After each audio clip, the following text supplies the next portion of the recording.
Halo teman-teman, selamat datang kembali di Gia Academy YouTube channel. Semoga teman-teman selalu sehat dan terus semangat. Setiap hari kita melakukan rutinitas makan berikut: sarapan pagi, makan siang, dan makan malam. Semua kegiatan makan kita tadi tentu menghabiskan berbagai jenis makanan, sehingga terbentuk energi yang bisa kita gunakan untuk beraktivitas sehari-hari. Nah, tahukah teman-teman kalau setiap makanan yang kita makan mengandung zat-zat tertentu? Untuk mengetahuinya lebih lanjut, yuk kita ikuti terus video ini. Kita akan belajar zat-zat makanan yang diperlukan tubuh. Pada dasarnya, kita harus memenuhi kebutuhan energi kita dengan mengkonsumsi makanan. Zat-zat yang terkandung dalam makanan kita tadi berdasarkan jumlah kebutuhannya bagi tubuh dikelompokkan menjadi dua, yaitu zat makanan makro dan zat makanan mikro. Zat makanan makro yaitu zat makanan yang diperlukan tubuh dalam jumlah yang besar, antara lain berupa karbohidrat, protein, lemak, dan air. Zat makanan mikro adalah zat makanan yang diperlukan tubuh dalam jumlah sedikit, seperti vitamin dan mineral. Jadi, secara umum, tubuh kita membutuhkan zat-zat berikut: karbohidrat, lemak, protein, vitamin, mineral, dan air. Semuanya memiliki peranan yang berbeda-beda bagi tubuh kita. Yuk kita bahas satu persatu. Pertama, karbohidrat. Karbohidrat merupakan senyawa organik yang berasal dari gula. Berdasarkan gugus gula penyusunnya, karbohidrat dibedakan menjadi monosakarida, disakarida, dan polisakarida. Monosakarida merupakan karbohidrat yang memiliki susunan molekul paling sederhana. Monosakarida mempunyai rasa yang manis dan mudah larut dalam air. Contohnya glukosa, fruktosa, dan galaktosa. Semua jenis monosakarida ini banyak terdapat pada buah-buahan. Disakarida terdiri atas dua molekul monosakarida, memiliki rasa yang manis dan mudah larut dalam air. Contohnya laktosa, sukrosa, dan maltosa. Laktosa terdapat dalam bahan makanan yang berasal dari hewan, misalnya air susu. Sukrosa banyak terdapat dalam gula pasir yang dikonsumsi, dan maltosa terdapat di dalam biji-bijian. Polisakarida merupakan karbohidrat yang memiliki susunan molekul yang kompleks, memiliki rasa manis dan sukar larut dalam air. Contoh polisakarida adalah amilum, glikogen, dan selulosa. Amilum banyak terdapat di dalam umbi-umbian, glikogen dalam otot dan hati hewan, sedangkan selulosa di bagian serat tumbuhan. Di dalam tubuh kita, karbohidrat berfungsi sebagai sumber energi, mengatur proses metabolisme tubuh, menjaga keseimbangan asam dan basa, mencegah konstipasi atau susah buang air besar, membantu penyerapan kalsium, dan sebagai bahan pembentuk sel, jaringan, dan organ tubuh. Zat kedua adalah lemak. Lemak merupakan zat organik hidrofobik yang sukar larut dalam air, tetapi bisa larut dalam pelarut organik seperti eter dan kloroform. Lemak adalah makromolekul. Jika dipecah akan menghasilkan 3 molekul asam lemak dan 1 molekul gliserol. Lemak sering disebut juga dengan lipid dan tersusun atas unsur karbon, hidrogen, dan oksigen. Berdasarkan komposisi kimianya, senyawa lemak dibedakan menjadi 3 macam, yaitu lemak sederhana tersusun atas trigliserida, yaitu 1 gliserol dan 3 asam lemak. Contohnya lilin, plastisin, dan minyak. Lemak campuran merupakan gabungan antara lemak dan senyawa bukan lemak seperti protein, fosfat, dan glukosa. Contohnya fosfolipid. Dan derivat lemak merupakan senyawa yang dihasilkan dari proses hidrolisis lipid, misalnya kolesterol, asam lemak, gliserol, dan sterol. Sedangkan berdasarkan ikatan kimianya, asam lemak dibedakan menjadi asam lemak jenuh yang bersifat non-esensial karena dapat disintesis oleh tubuh. Umumnya berwujud padat pada suhu kamar dan banyak terdapat pada daging, keju, susu, dan mentega. Lemak ini berasal dari lemak hewani. Asam lemak tidak jenuh, bersifat esensial karena tidak dapat disintesis oleh tubuh. umumnya berwujud cair pada suhu kamar, contohnya minyak kedelai, minyak kelapa, minyak goreng, dan lemak ini berasal dari lemak nabati. Bagi tubuh, lemak berfungsi sebagai penghasil energi tertinggi, pelindung tubuh dari pengaruh suhu rendah, pelarut vitamin A, D, E, dan K, pelindung bagi alat tubuh yang lunak, salah satu bahan penyusun membran sel, garam empedu, hormon, vitamin, dan asam folat di dalam hati, dan sebagai cadangan makanan sehingga tubuh kita bisa menahan rasa lapar. Bisa dimengerti ya? Zat makanan berikutnya adalah protein. Protein tersusun atas satu atau lebih polimer. Setiap polimer tersusun atas monomer-monomer yang disebut asam amino. Berbagai jenis asam amino membentuk rantai panjang melalui ikatan peptida dan protein. Asam amino pada protein mengandung unsur nitrogen, hidrogen, oksigen, dan karbon.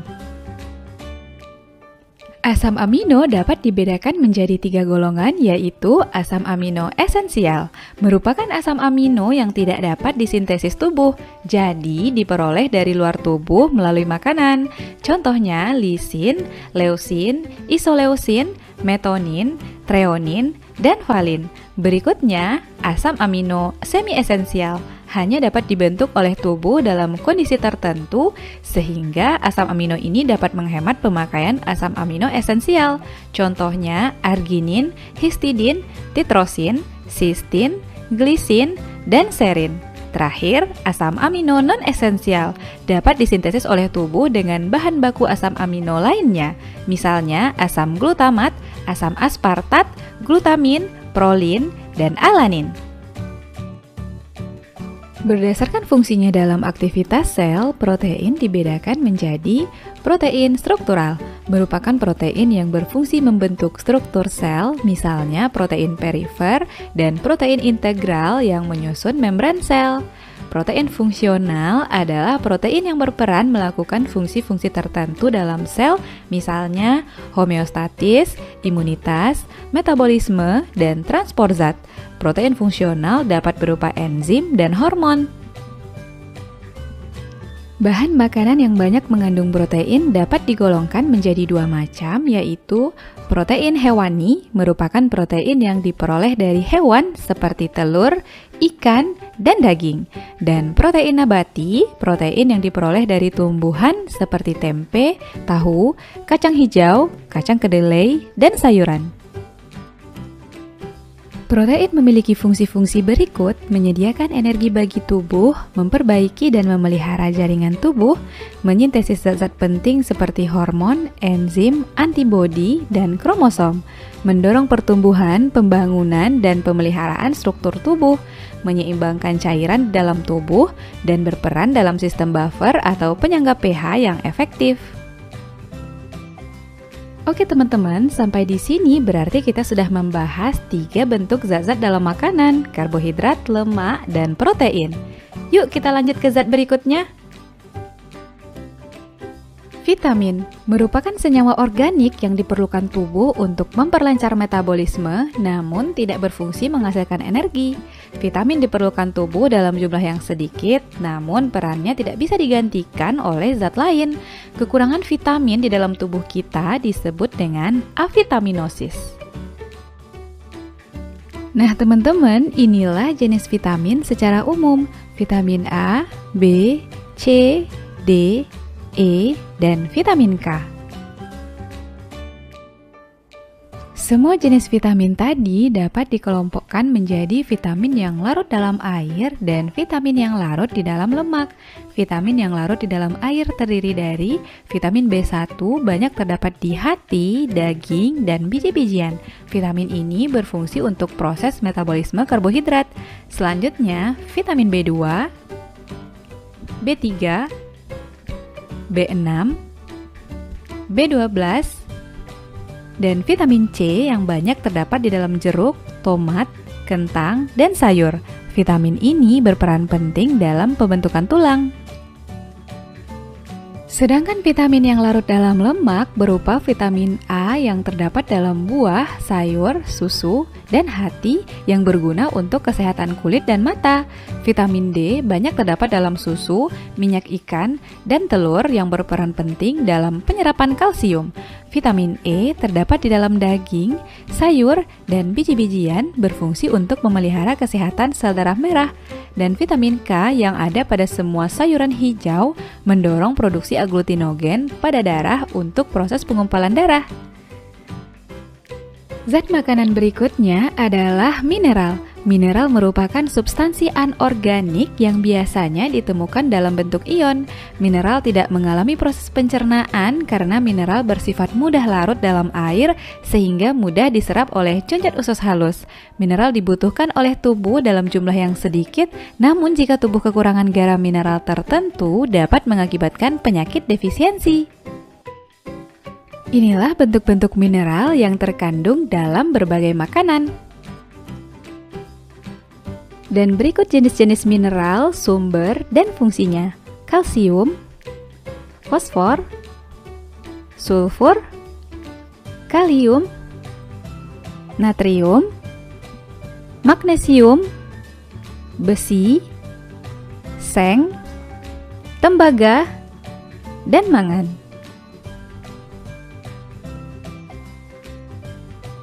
Berdasarkan jumlah yang diperlukan tubuh, garam mineral dapat dikelompokkan menjadi dua, yaitu unsur makro, misalnya natrium, kalium, fosfor, kalsium, magnesium, dan unsur mikro, misalnya seng, besi, tembaga, mangan, yodium. Dan zat yang terakhir adalah air. Air sangat dibutuhkan tubuh sebagai pelarut dalam proses metabolisme. Kandungannya sekitar 70% dari berat tubuh. Tubuh kita memerlukan kurang lebih 2,5 liter air setiap harinya untuk mengganti cairan tubuh yang hilang dalam bentuk keringat dan urin. Keseimbangan air dalam tubuh diatur oleh beberapa kelenjar hormon, misalnya kelenjar hipofisis, anak ginjal, dan kelenjar tiroid. Dan kebutuhan air dalam tubuh dapat dipenuhi dari air minum, makanan, buah, dan sayuran. Jika tubuh kita kehilangan cairan secara berlebihan, maka dapat mengakibatkan dehidrasi. Di dalam tubuh kita, air memiliki banyak peranan penting, di antaranya untuk mengatur suhu tubuh, melindungi jaringan dan organ tubuh, membawa oksigen dan nutrisi ke seluruh sel tubuh, mengangkut sisa-sisa metabolisme keluar tubuh, sebagai medium berbagai reaksi kimia di dalam tubuh, dan mengurangi beban kerja ginjal dan hati dengan membuang kotoran keluar dari tubuh. Nah teman-teman, itulah keseluruhan zat yang terkandung dalam makanan kita. Banyak sekali ya manfaatnya bagi tubuh. Agar peranan zat makanan tidak terganggu dan dapat berfungsi maksimal, kita perlu menjaga kadarnya di dalam tubuh dengan menghitung jumlah energi yang dihasilkan makanan dan kebutuhan tubuh kita. Inilah penghitungan kalori dari bahan makanan berdasarkan nilai kalori hasil proses pencernaan.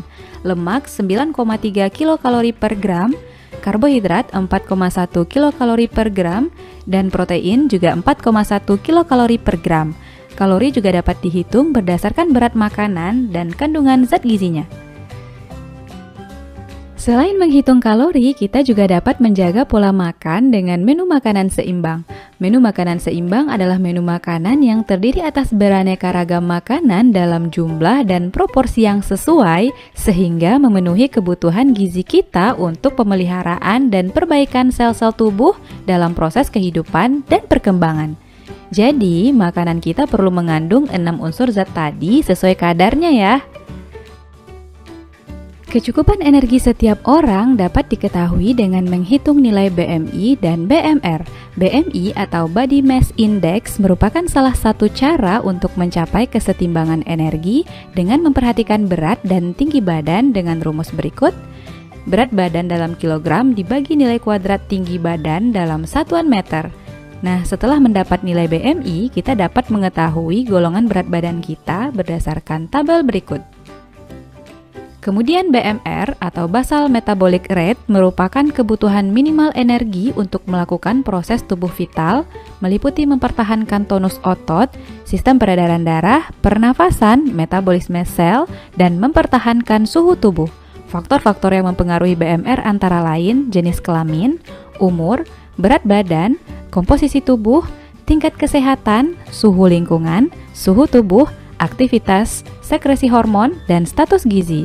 Ada beberapa cara untuk menghitung BMR, yaitu rumus BMR menurut Harris Benedict dan menurut standar WHO sesuai tabel berikut.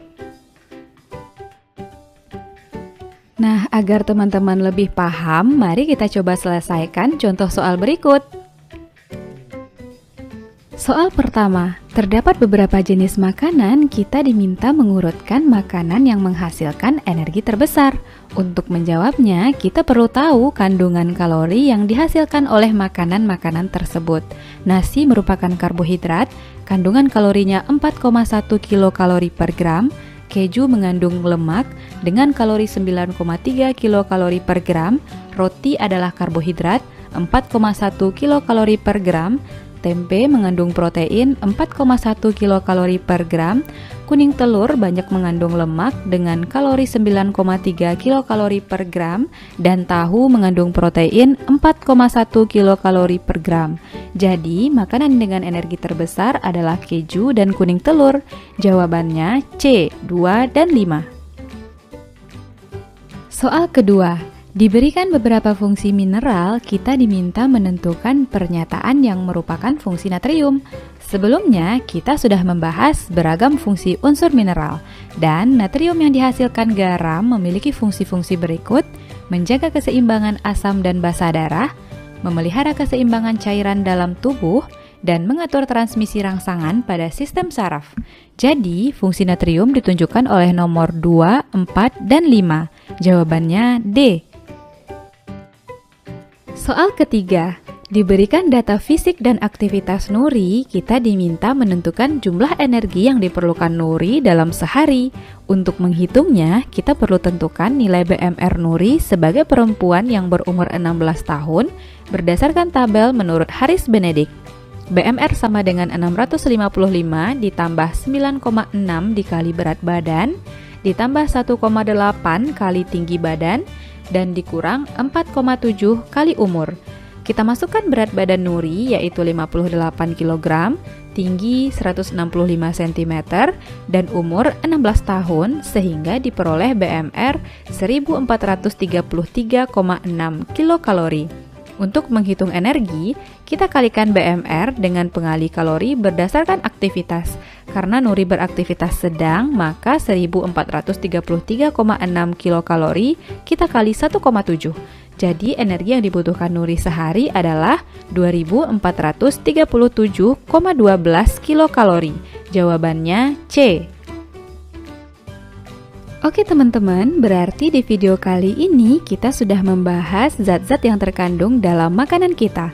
Karbohidrat sebagai sumber energi utama tubuh, lemak sebagai sumber energi cadangan bagi tubuh, protein untuk pertumbuhan dan pembentukan jaringan pada organ tubuh, vitamin yang mengatur sistem metabolisme tubuh, mineral mengatur keseimbangan cairan, asam, basa, dan metabolisme tubuh, dan air mengatur suhu dan menjadi medium reaksi kimia bagi tubuh.